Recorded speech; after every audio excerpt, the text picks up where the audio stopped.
Next, please welcome Aleta Wilson.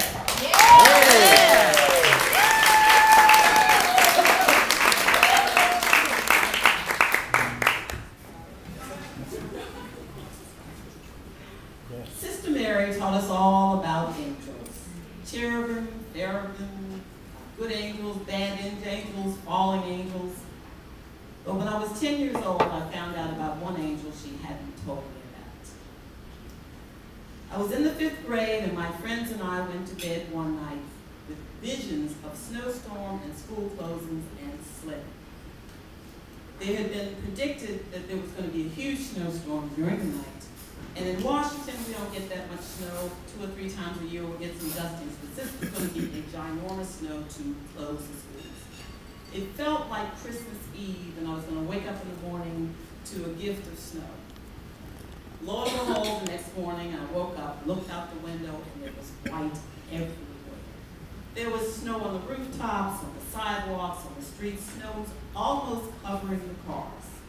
It really snowed, and with this much snow, school had to be closed. So I leapt out of bed, ran down the hall to my parents' room, and before I could even ask the question, my mom said, "Yes, Aleta, school was closed." Oh, yes! I was so happy I had gotten my Christmas gift.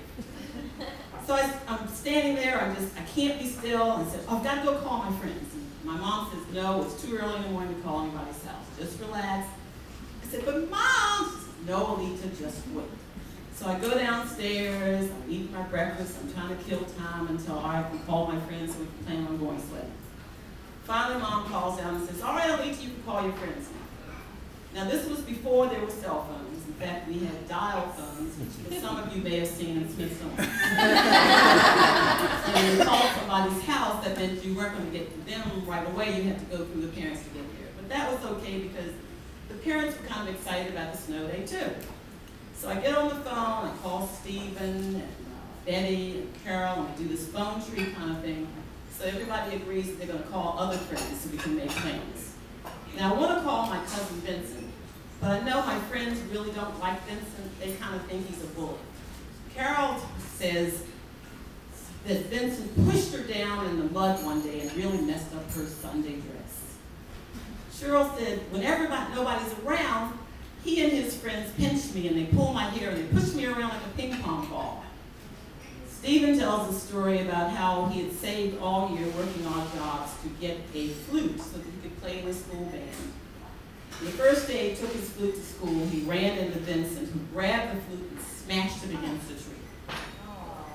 So I didn't disbelieve my friends, but Vincent was my cousin, and he was the closest I came to having a brother. He had taught me how to play card games. He gave me his bicycle when he outgrew it, and sometimes he walked me to school. I was his boo. But I knew my friends didn't like him, so okay, I'm not going to invite him. So I finished my breakfast, made plans with my friends. We're going to go sleigh riding in Arlington Cemetery. And you're all sitting there thinking, sleigh riding, Arlington Cemetery, this kind of thing. Well, if you're from Arlington, you know there's a place in the cemetery called Lee Mansion. It's way up on a hill. And from the top of this hill, you can look down about a mile to the river, across Lincoln Memorial, and all the way to the Capitol.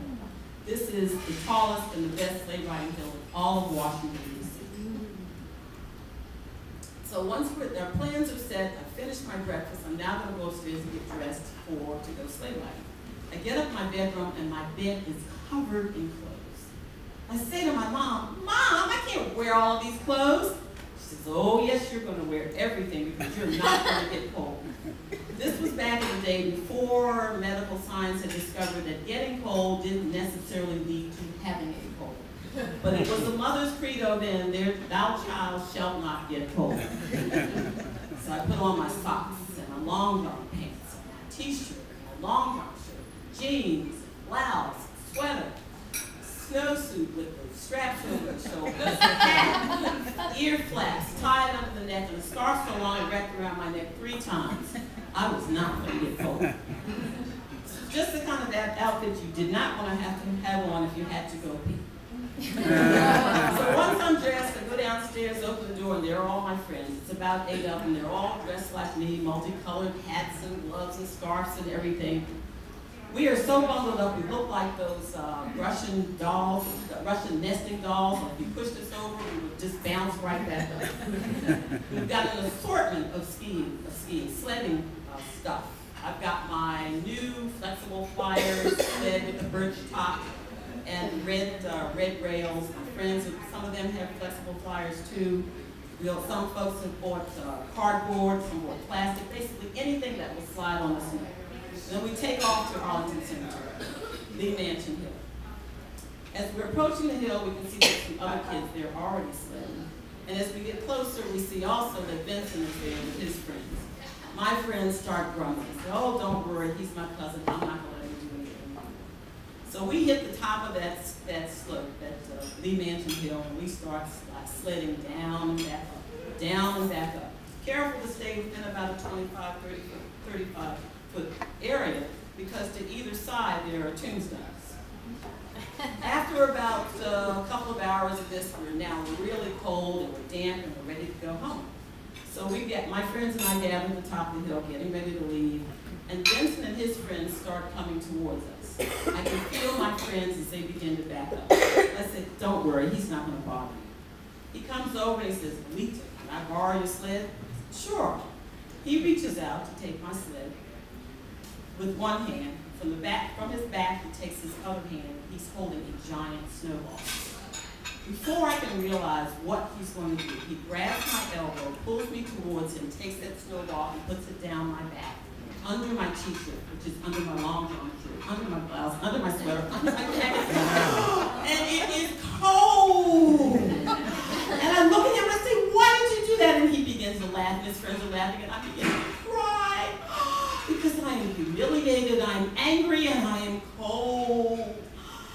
I grab the rope of my sled and I turn to go home, and my friends are going with me and they're consoling me and they're looking back and scowling at him when we walk home. And I get to the door at home, my mom opens up and says, what happened? I said, Vincent put a snowball down my back.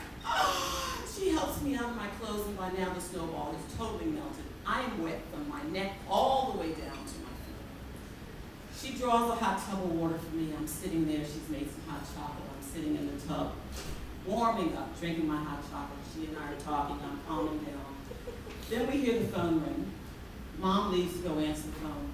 I can hear her talking in the background, but I don't know what's being said. She comes back and she says, that was your Aunt Ramona phone. She said, Vincent borrowed someone else's sled, went down the hill, ran off, hit a tombstone, and broke his collarbone. That was the day that I realized that yes, my cousin Vincent was a bully, but the angel that my sister Mary had not told me about was the avenging angel.